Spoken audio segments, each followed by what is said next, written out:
Power query में कोई भी डेटा क्लीनिंग टास्क करने का सबसे बड़ा बेनिफिट है ऑटोमेशन। एक बार डेटा क्लीनिंग का प्रोसेस सेट कर दें तो हर बार नया डेटा अपडेट करने पर यह अपने आप क्लीन हो जाएगा, यानी दोबारा प्रोसेस करने की जरूरत नहीं पड़ेगी। अब सवाल यह है कि क्या हम पावर क्वेरी में VLOOKUP कर सकते हैं, और अगर कर सकते हैं तो वो भी ऑटोमेट हो जाएगा, जिससे कि बार बार VLOOKUP फॉर्मूला अप्लाई करने की जरूरत ना पड़े। चलिए देखते हैं। यहाँ पर एक्सेल में हमारे पास दो डेटा सेट हैं। फर्स्ट डेटा सेट में customer name, product ID, product name, category, price, units, ये सभी इंफॉर्मेशन दी गई हैं। और सेकंड डेटा में आप देखेंगे कुछ प्रोडक्ट आईडीज दी गई हैं। इन प्रोडक्ट आईडीज की अन्य इंफॉर्मेशन हमें यहाँ पर भी लुकअप करनी है इस डेटा सेट में से, यानी प्रोडक्ट नेम क्या है, कैटेगरी क्या है, प्राइस क्या है और यूनिट्स कितनी है। यहाँ पर हमने समझाने के लिए एक छोटा डेटा सेट लिया है। Power query larger data set में भी एफिशिएंटली काम करता है। अब क्योंकि हमें डेटा को पावर क्वेरी विंडो में ओपन करना है, तो उससे पहले हमें इन दोनों डेटा सेट्स को टेबल रेंज में कन्वर्ट करना होगा।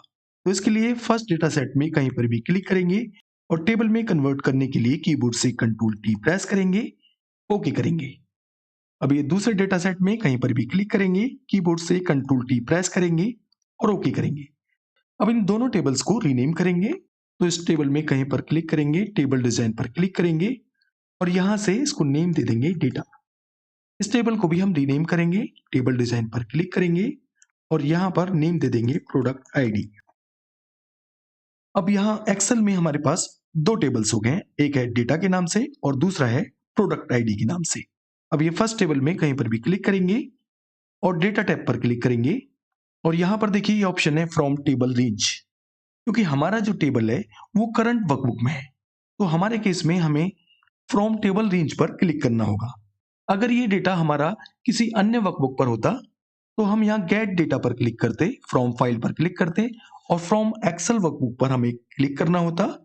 उसके बाद लोकेशन फाइल की सिलेक्ट करनी होती। तो हम यहाँ पर फ्रॉम टेबल रेंज पर क्लिक करेंगे।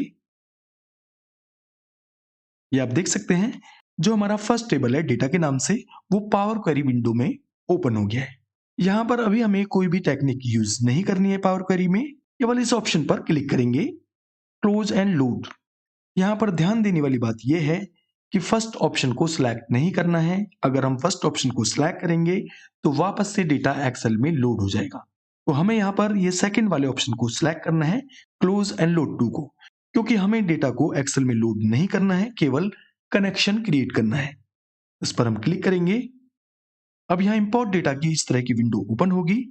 क्योंकि हमें कनेक्शन क्रिएट करना है तो ओनली क्रिएट कनेक्शन वाले ऑप्शन को सिलेक्ट करेंगे और यहां से ओके करेंगे। अब कनेक्शन क्रिएट हो गया है।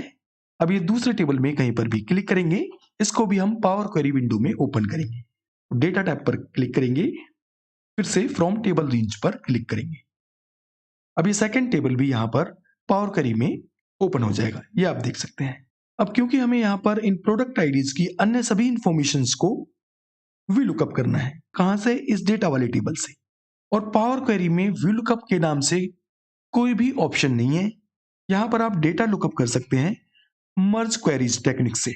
तो होम टैब के अंतर्गत हम यहां मर्ज क्वेरीज वाले ऑप्शन को सिलेक्ट करेंगे और मर्ज क्वेरीज पर क्लिक करेंगे। अब इस तरह की विंडो यहां पर ओपन होगी। जो हमारा टेबल सिलेक्टेड है वो यहां पर विजिबल हो जाएगा। इसके नीचे एक ड्रॉप डाउन है, इसमें से हमें उस टेबल को सिलेक्ट करना है जिसमें से हमें इंफॉर्मेशन को सर्च करना है, VLOOKUP करना है। तो हमें इंफॉर्मेशन को सर्च करना है यानी VLOOKUP करना है डेटा वाले टेबल से, तो इसको हम सिलेक्ट करेंगे। अब यहाँ पर ये टेबल भी विजिबल हो जाएगा। परंतु आप यहाँ पर देखेंगे ये जो ओके वाला ऑप्शन है अभी भी विजिबल नहीं है, यानी क्लिकेबल नहीं है। वो इसलिए नहीं है क्योंकि VLOOKUP फंक्शन यूज करते समय आपने देखा होगा कि दोनों डेटा सेट्स में लुकअप वैल्यू का कॉमन और यूनिक होना जरूरी है। यानी जहां पर हमें इंफॉर्मेशन को सर्च करना है वहां पर जो लुकअप वैल्यू है वो सेम दूसरे डेटा सेट में भी लुकअप वैल्यू अवेलेबल होनी चाहिए जहां से हमें इंफॉर्मेशन को सर्च करना है। तो यहां पर भी सेम कॉन्सेप्ट है, हमें उस कॉलम को सिलेक्ट कर देना है। तो क्योंकि हम यहां पर सर्च करेंगे इंफॉर्मेशन को प्रोडक्ट आईडी से, तो दोनों टेबल्स में इस कॉलम को सिलेक्ट कर देंगे। कई बार ऐसा भी होता है कि हमें दो कॉलम्स को मिलाकर एक यूनिक लुकअप वैल्यू क्रिएट करनी होती है। तो उसके लिए यहां पर आप मल्टीपल कॉलम्स सिलेक्ट करेंगे।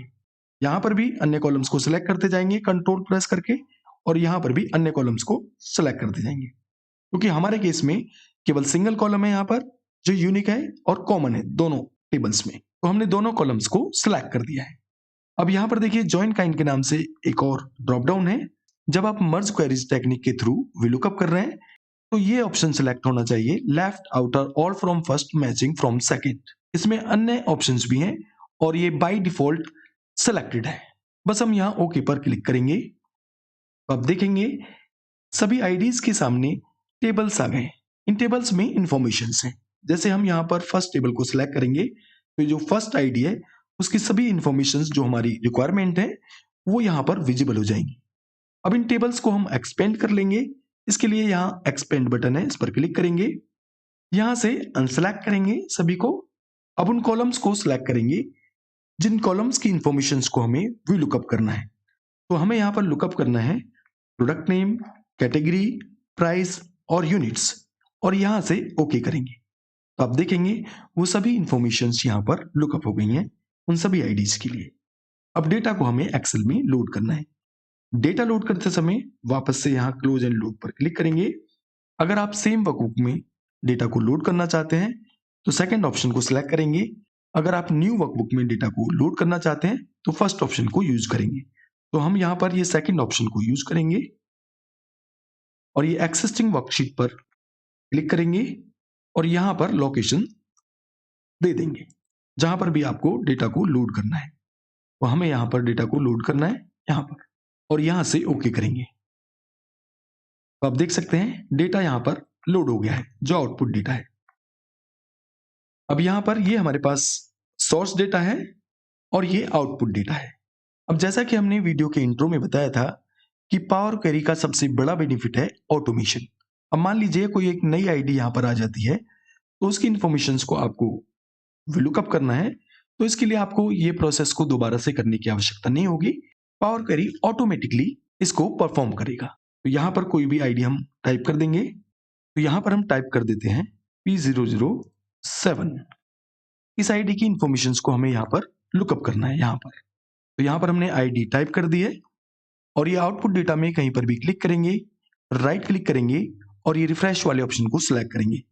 आप देखेंगे इस आईडी की सभी इंफॉर्मेशन यहाँ पर सर्च हो गई हैं। ये आप यहाँ पर देख सकते हैं।